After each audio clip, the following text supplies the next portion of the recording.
busy this afternoon. What happened? Because I've been following along. Where I was this afternoon, I was in, just in case you're not all from Ward 1. This is Councilor Riley. Thanks very much. Yeah, well, I was in a meeting this afternoon. Staff, as you know, are working diligently on this report the council had asked for, evaluate for us the West Harbour site, the East Mountain site. What are the details? What are the costs? All this sort of stuff. So, hundreds of staff hours have gone into this report, and it's, as you can imagine, a thick report. And this afternoon we had a briefing for, there's been several briefings because you can't get all the councillors in one room, or as the media would know, it's an actual council meeting. There's quorum and everything. So, several councillors at a time were briefed on this. So I'm in there getting briefed, and I'm taking copious notes. 15 staff in the meeting, probably representing hundreds of thousands of dollars of talent in our community, in our city, and taking copious notes, asking all these earnest questions about what's going on, why is this a bit more expensive, what about this option. And Councillor Collins was there, and he went out, left the room for a couple of minutes, and he came back in and he said, we, at the risk of offending anyone here, I've just heard that the federal government has told us that the stadium is going to be on the East Mountain. They've told us that. They said you're not getting any funding for the West Harbour. And so we're there in this meeting, and the meeting broke up very, very quickly after. And then what appears to have happened, you've heard probably bits of this, is the federal government has the lead on this. And they called the Premier of Ontario last night and said, you're not getting any funding for this project. No federal dollars for this project. And we request that you don't put any provincial dollars in as well. We know that you can't fund the whole thing as a province. So you're out. And you need to pass that message along to Hamilton. And at that point, the local MPPs, the Liberal MPPs, got phone calls from the Premier, Mr. McGinty, and saying, here's what's going on, and here's where we are.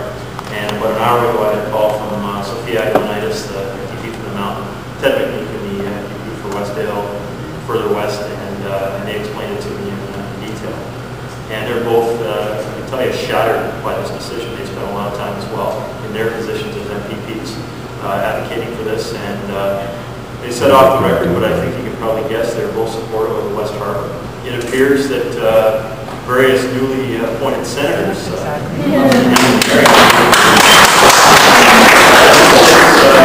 above and beyond anything that we could imagine. It's preposterous. Graham, my 7 years in politics, I guess I'm still naive because I certainly didn't see this coming. It's a slap in the face of Hamilton, and it's absolutely ridiculous. If I can keep on going, but I looked around this room, and I just wanted to begin my comments by thanking everyone in this room, and of course many others who participated in this initiative to let council, let other people in the city know what you think about this issue. I read all the comments. There's over 2,000 now, close to 3,000 comments that came in, and they all, a number of those, I believe, all of them came to council. I responded to a number of them, and well thought out comments too, nothing short or nothing frivolous or nasty or anything like that. We get our share of nasty emails, as you can imagine. None of that from you folks. It was extremely positive. And when I look around the room tonight, I see the leaders, the true leaders of Hamilton. The leaders now and the leaders into the future. You represent a lot of the ideas that I believe in. And I won't identify individuals, because there's a lot of leaders in this room, but from the art community, from through the James Street North area, through the architects here tonight organizing this. Many Ward 1 residents I can see as well. I'm pleased to see here tonight. And I think that, number one, we need to send a message to council, help council. Council's not the big villain on this. They were going to vote and debate. I don't know where that debate was going to go on Tuesday. But it was going to be a good debate, a democratic, out in the open debate versus what was taken away from us. But I think they need to be reminded, and we'll hear about it tonight. I know Jason will touch on it. Is the Future Fund Board of Governors met last week, and they moved a motion to say we're supportive of the West Harbour, City Council, if you decide on the East Mountain or any other site other than the West Harbour, we don't want you to spend 1 cent of future fund money. So that now becomes our...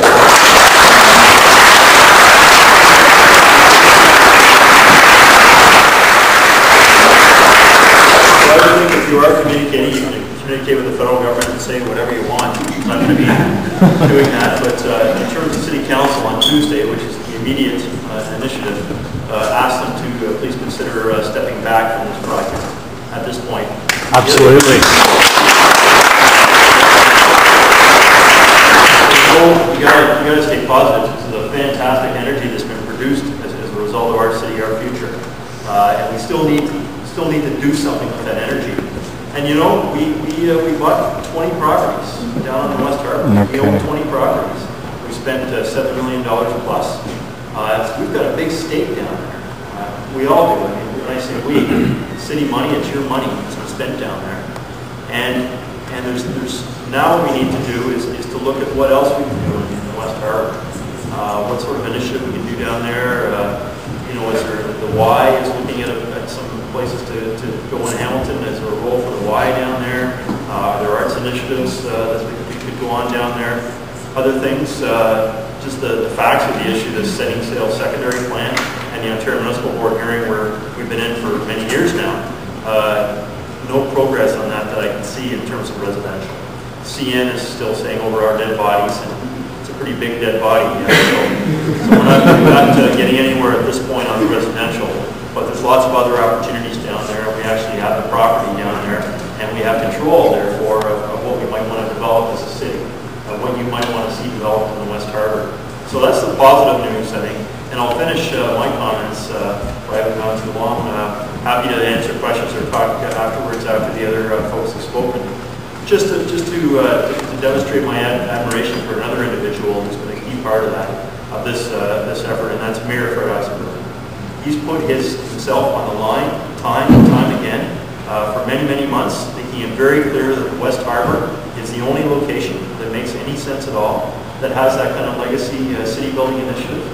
And as you know, there's an election coming, a very short period of time from now, and he has a challenger, some of you may remember from the past.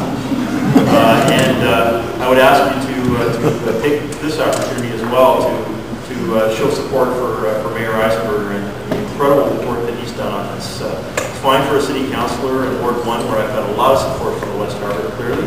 It's another thing for a mayor who has to represent the whole city, real diversity of opinion, lots of different ideas. Pretty tricky stuff if you're taking a strong position as a mayor on a project like this. And to have the reaction of the Ticats and him having to stand up to that has been very, very difficult, and he spent a lot of political capital on that. I have great admiration for his position, and I wanted to close with those comments. Good stuff has happened through your initiatives, and there's too many great ideas out there, and we need to continue working ahead, and let's continue to work on the West Harbour and, of course, other things throughout the city.